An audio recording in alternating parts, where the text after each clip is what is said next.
It's about 6:40 a.m. and I want to start on the gym renovations. All the house is all cleaned up and the garage and so forth, so that's out of the way. So now with peace of mind I can start on something like this. First step is to just plywood the last wall that's not reinforced, and so we'll start there and see how many trips we're going to take to Home Depot in the process.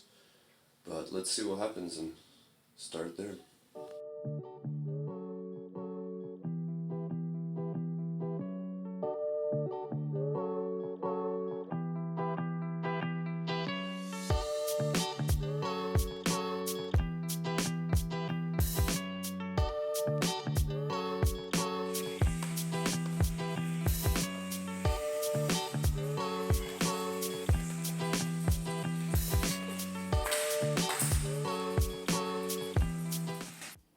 I didn't have any long enough screws, so I'm going to go ahead and take this opportunity to take Zach to Home Depot. I'm going to go hang out for a little bit, get this stuff. I don't know what paint color I want yet, so I'm not sure. I'm comfortable with. So, and since I don't need any plywood, I'm not going to take the military truck. So, but let's run out to Home Depot real quick, get some screws, and get this going. I pulled the little rubber mats away from the wall. Whenever I lay out the gym, I always have to the sides partial mats because I don't want the full mats. You never want to cut into the big mats if I can avoid it, because this way they're pristine and you always end up with far too many scraps whenever the new facility gets laid out or anything like that. So this way I can just take the little pieces out, cut them if I need to, trash them, get a new one in or something like that. But the main bigger nicer mats I don't ever have to mess around with. And that's at least how I've done it. And I never start laying the place from like the corner. The place gets laid out from like the central platforms, and then it goes away from there rather than from the corner in. So, but anyways, let's go to Home Depot, get the stuff, and get this thing on the walls. Let's go.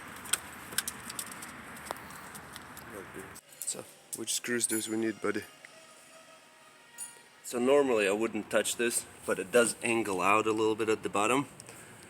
And that plywood itself is relatively thin, so I think if I just take this off, I'll be able to punch the mats in the back in without having to cut them.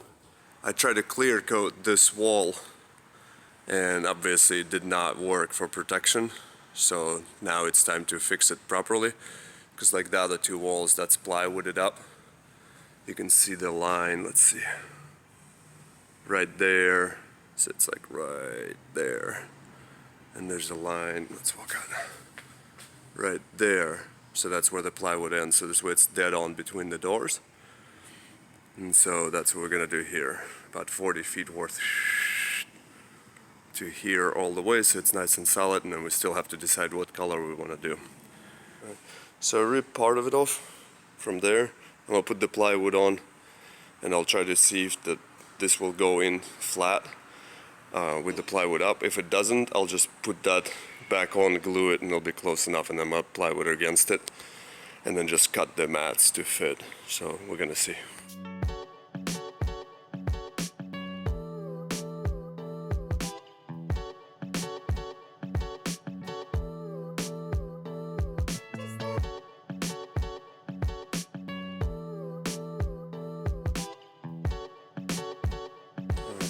So it's not great over there, but the conduit isn't vertical, so, but let's see if the mat will line itself up.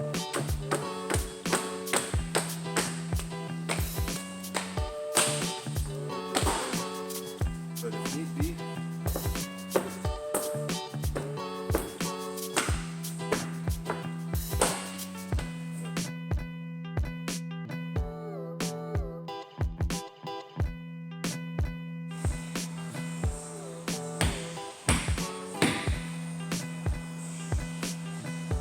one not so brilliant idea I have as far as I'm concerned, but so far I ran it by Monique and I ran it by Ryan, and they laughed at me pretty good. But anyways, what I was thinking is, since I'm plywooding the wall up and I'm covering it up, and no one probably will really pull that down, or at least not for a while, and by that time I'm gone from there and I don't really care.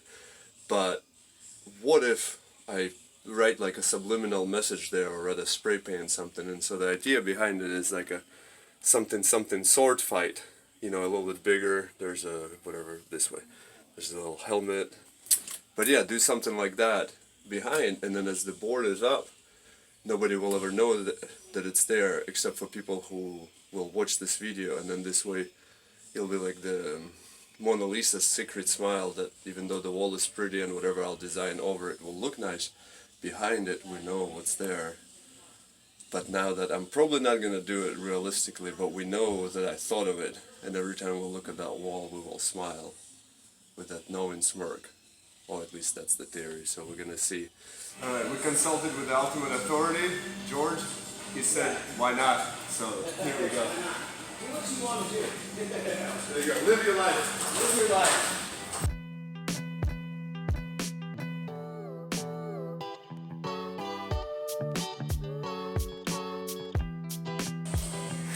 I don't know how much of that will go in the video, but let's cover that up before my next season.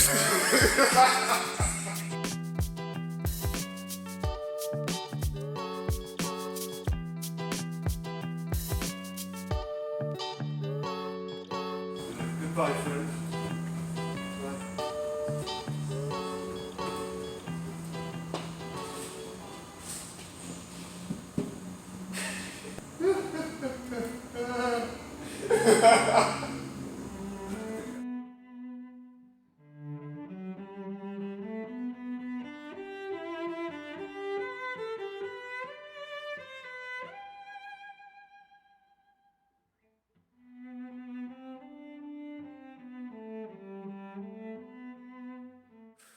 All right, so it's 4:45. The wall is all done as far as the visual part. Finished that up. Sometimes yesterday I got to screw in all the screws into the bottom ones. I did some of them, but not all of them. All the top pieces are finished so that it's level with that.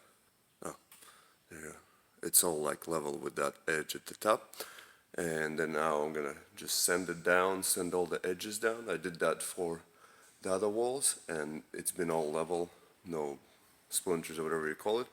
And then once that's done, caulk it, then I'll work out while the caulk is drying. And I still gotta decide what color paint I want, which I'm not sure what it should be.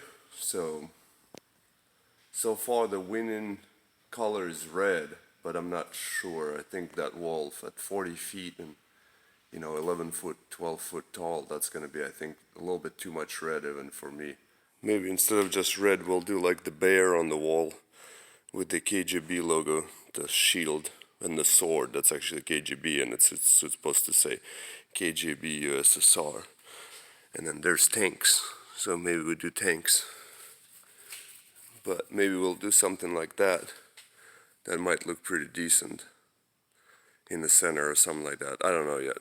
All right, we gotta decide on something.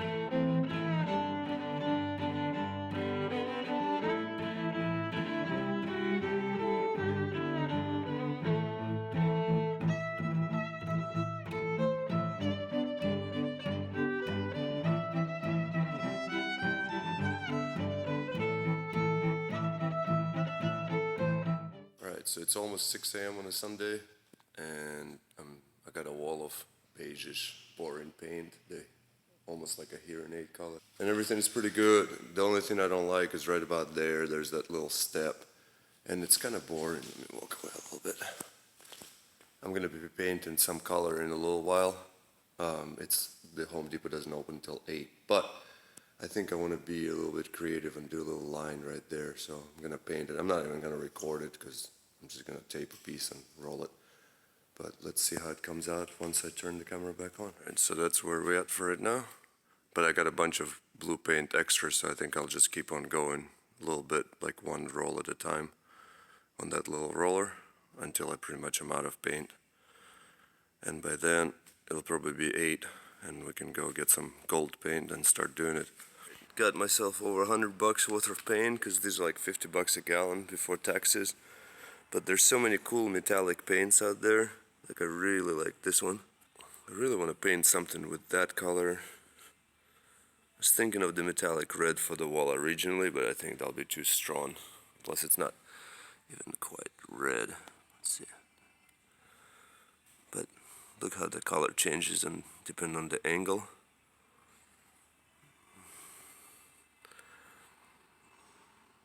And that's why I want to go with metallic rather than just normal paint. Just like this is normal. Alright, but here goes nothing.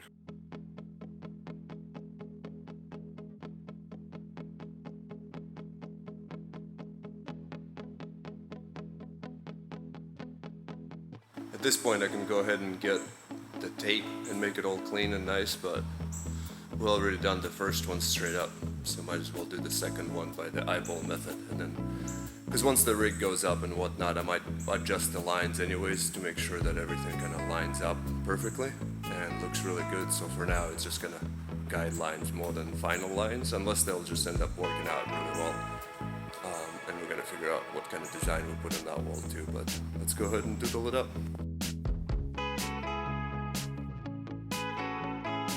I figure since it's already here, I might as well do this right because I got some extra paint. So I'm gonna line it all up.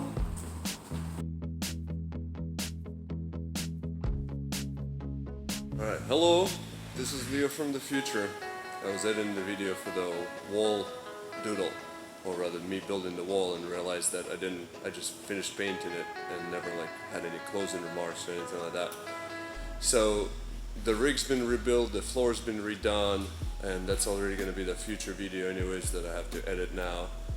And I'm finishing up a little bit of the floor in that kind of area and so forth, and I'm waiting on John to actually bring me a couple of his mats because he's got these in his garage. They're like unobtainium now, so it'll be perfect to match the platforms over there. Anyways, so the wall is done.